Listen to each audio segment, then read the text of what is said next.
I know you need a good Lightroom for your Blender project, so I got you. To be fair, I wanted to create just a simple Lightroom add-on with some presets, but I went way too overboard, so stay tuned. Also, don't miss it, the Lightroom add-on will be free for the first week on Gumroad. After that, it's going to be only $5. So if you're quick right now, you can get it for free. Let's go. So first of all, you will install this add-on as any other add-on before, and you will have it on the right side over here, and you can see a nice setup. The first thing you can do is click on the standard setup, and you can see you have different versions you can pick, and you think, oh, what, that's all? No, we have also some creative looks, and we also have some product and commercial looks. And depending on what you are going for, just click on it, select it, press build rig, and go into your camera, activate everything, and boom, there you go. But that's not all, so let's keep going. So let's say we pick this one, the sunset Lightroom right here, and let's go into the camera, and we think, wow, this looks really nice, but the light at the back right here is way too bright on the floor. I just want to have it on my object. Well, simple as that.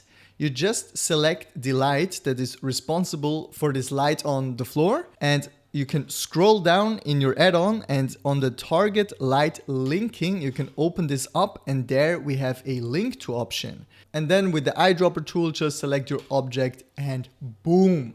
This light is now linked to your object. It will only reflect light onto your object and no other object in your scene. This is light linking. It's there since like Blender 4.2, but it's so tedious to set up. And with this, it's so easy.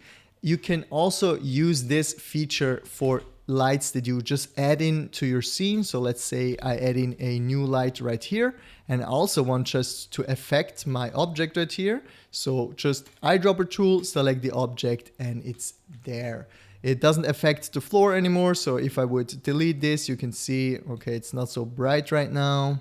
But let's say we have such a huge brightness, so the floor gets white. If we link it to our object, the floor is not affected, but the object is. Light linking, simple, easy, let's go, continue. Let's say you have an object somewhere in your scene and it's super dark and you just want to have it lit really nice from a 3-point light setup. Just select your object, press the 3-point light rig right here, and this will be set up for you. Easy as that, right? We have some 3 different lights, a key light, a fill light, and a backlight. If you just want to turn these around, select the empty sphere in the middle and rotate it around the Z axis, so you can also get different variations. Let's also say you want to create a backdrop for the 100th time. Well, simply as that, just hit the add backdrop and we have this one going on right here. And to be honest, we can set up all these things so fast. So let's say we put in this monkey right here.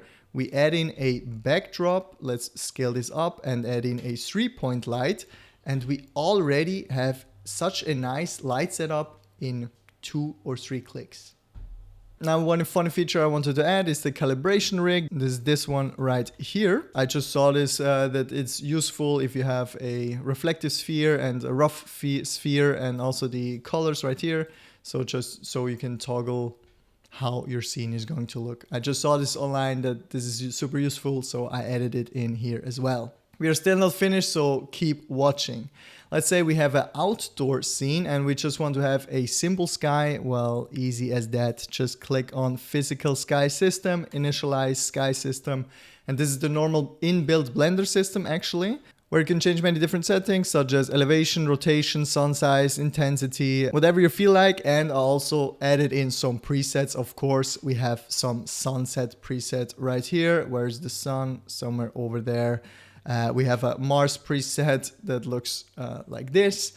We have a noon preset. We have a storm preset. We have a blue hour. We have an aesthetic preset. Looks like this. Midnight and a heaven preset. It's just all fun games. I just played around a little bit, and those are the presets that you have. You can just select one if you are not happy, let's say with the sun size. Just change the sun size in here. Also maybe the altitude or the air right here to change it to a different color and whatsoever. Also a little feature down here, let's say you have so many lights in your scene and you can't remember what light does what. So you can just select the light and press the solo button right here. So you can see what this light does, and you can press show all again and select another light and do this. So you can actually separate them just to look what the effect of this light is. Again, let's say I imported this commercial red soft Lightroom right here, but I want to change some lights. Let's move this one over here, this one over here. Maybe this looks like super shit right now, but you want to save it because it's super useful for you. So you can go to the custom library right here and just press, give it a name and press build rig. And this will create a new collection. And in this collection, you put everything you want to have saved. So let's put the whole product red soft collection in here. So this whole Lightroom is now saved in the custom rig. Press save. And now let's say we open up a new Blender tab. In the add-on, you can go to custom library, select the preset. This one would be right here, my custom rig. I already tried this out before. Select it, load preset. And now if we can look at it, you can see the lights are organized exactly this way. To be honest, you can put as much objects and lights and stuff into a collection and just save it. It's like it saves a Blender file. But it's super handy if you can load these type of collections in at once without any problem. And the last thing I forgot to mention is the atmosphere and motion tab right here. You can also add in a atmosphere. This will just add in a big cube with a volume inside, which just gives you this volumetric kind of vibe. It's also super useful. If you always have to set this up by hand, it's getting super tiring. So super easy, click and drag and drop right here. And you can also select your object and press the animate turntable, which rotates your object around 360 degrees. Go into your timeline and also move the keyframes closer together to make it move faster. And you have this nice little preview animation for maybe some products. And that's everything there is in my Lightroom add-on. I know I went a little bit overboard, but now you can access so many light features in just one add-on. I think it's super helpful. You can get quick access to all the Lightrooms. You can save your own versions and just load them up in another scene. It's super easy and simple. I hope you also like it. Don't forget, the first week this add-on is free. After that, it's only $5 on my Gumroad. Check the link in the description, and other than that, I will see you in my next video. Peace out.